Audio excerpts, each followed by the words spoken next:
Well, hello everyone. This is Michael Bauerfeind with Bauerfeind Real Estate, powered by Green Tree Properties, bringing you our November 2021 real estate market update. Let's get started. So showing time is a tool that we use in the multiple listing service where clients, prospective buyers, and realtors can go on and automatically schedule an appointment. And showing time collects all this data and they give us a level of activity over the last every month. Here is a line that shows where we are today, and this is only good through August and September, but you can also see we were a little bit lower back here in November, December of last year, and wow, what a difference compared to March and April of the pandemic. And so the level of activity we're showing through showing time is pretty consistent. Showing time over the last 5 Septembers, this is some more statistics. You can see in the 17, 18, and 19, it was significantly lower than it is today. Last year, 184.5, 175.5 this year. So very strong level of activity through showing time in the market, of course. The months of inventory is also another interesting one that I like to look at. How long is it taking to sell a house? Well, earlier in the year, it was about 2 months. Right now, it's about 2.5 months. Compare that to 10 years ago, back in January 11, it took almost 9.5 months to sell a home. You can see we have really shown, a downward spiral over the last 10 years. You know that these properties are not staying on the market very long. So if you've been selling a home, you know how quickly they sell it. If you've been trying to buy a home, you know how hard it has been to buy. Bill McBride from Calculated Risk says the sales in September were 2.7% below September of 2020. And excluding last September, which was a little distorted by the selling season, sales were the strongest since 2005. So you are not imagining things. Sales have been robust. I want to talk a little bit about some things that we're starting to see in the media now, starting to see in some blog posts, which I think are causing people to be more concerned. They're going to terrify you rather than clarify you. And as they often say, if it bleeds, it leads. So let's talk about some of those things that we're starting to see in the media. First of all, a lot of bloggers are talking about some sort of foreclosure bubble. We're going to see a lot of homes going into foreclosure, but there really is no statistic to back that up. For example, foreclosures, there's a headline that would say foreclosures up 49% over last year. Well, let's look at last year. We had 5,600 foreclosures last year. This year through August, we had 8,300. It's nothing compared to what it was of August of 2019. And this is just a fraction of what it was back during the mortgage crisis. So yes, it's up a little bit, but it is not anything nothing to compare to the highs we've seen in the most recent history. And this is from realtor.com. And I think a lot of that is that negative press, the worry has caused people to think about, is this a good time to buy a house? And you can see here in February of last year, right before the pandemic, 70% thought it was a great time to buy a house. September of 2020, just a year ago, 65% thought it was great. And this year, only 32% think it's a good time to buy a house. And a lot of that is due to how difficult it's been, about some of the worry that you're seeing in the media. But the values of properties you're going to see in a minute are still strong, and it is still a good time to buy a house. Let's talk a little bit about what we can expect for the remainder of the year and into next year.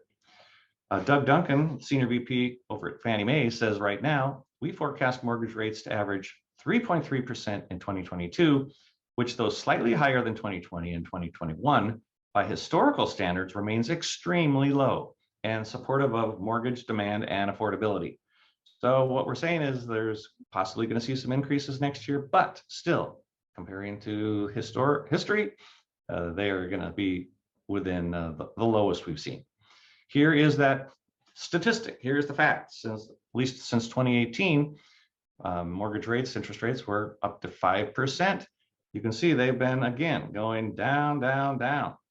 And we saw the lowest rates back in right at the beginning of the year, just under like 2.5%.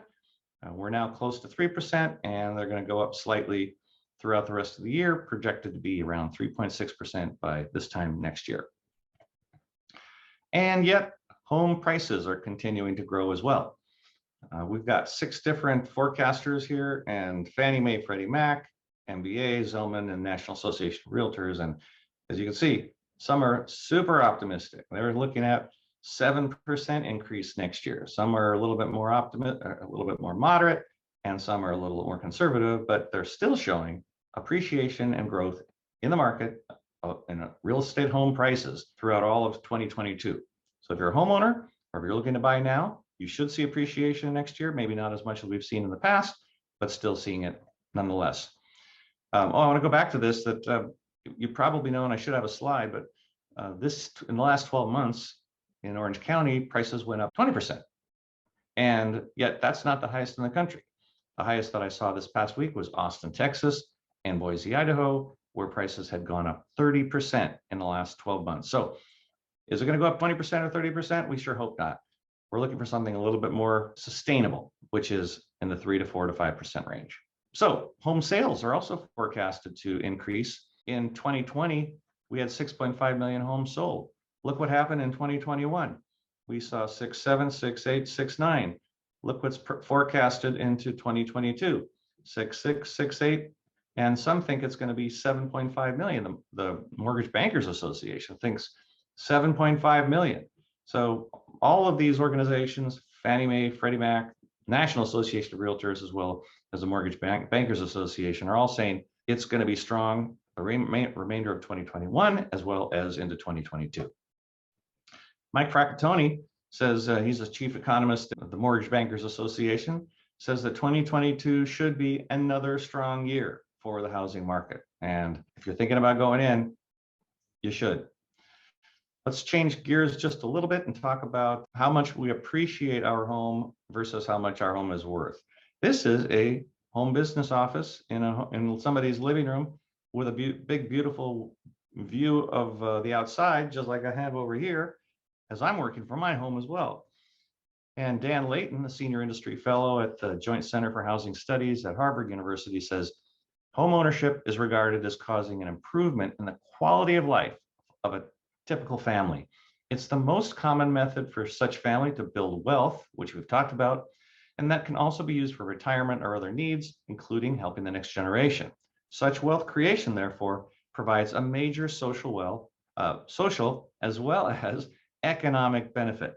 So we're talking about social and economic benefit of your house. It's not just a place where you're going to make some money, but it's also a place where you're going to enjoy life. Unisons did the State of the American Homeowner Survey recently, and they found out that 64% of American homeowners say living through the pandemic made their home more important to them than ever. And 83% said their home kept them safe during the pandemic. And 91% said they feel secure, stable, and are successful owning their own home. It's a fantastic thing to do if you're in the position to do it. The State of the American Homeowner also said last year, staying home became a necessity, and that caused many homeowners to have a renewed gratitude for the roof over their heads. We use our home for all sorts of things, educating our kids, keeping safe, sheltering at home, working, and all sorts of things. So yes, we appreciate our homes more than ever. And here's a statistic. Homeowners who feel an emotional attachment to their home prior to the pandemic, 58%. Now, 70%. That really says a lot about how much time we spend and how much we've enjoyed our homes. Mark Fleming, the chief economist of First American, said, buying a home is not just a financial decision, it's also a lifestyle decision. We know that, but sometimes we get too focused on what's your house worth, what's the market doing, when we really got to think of, do I love where I'm at? Do I feel safe where I'm at? Do I want to stay where I'm at?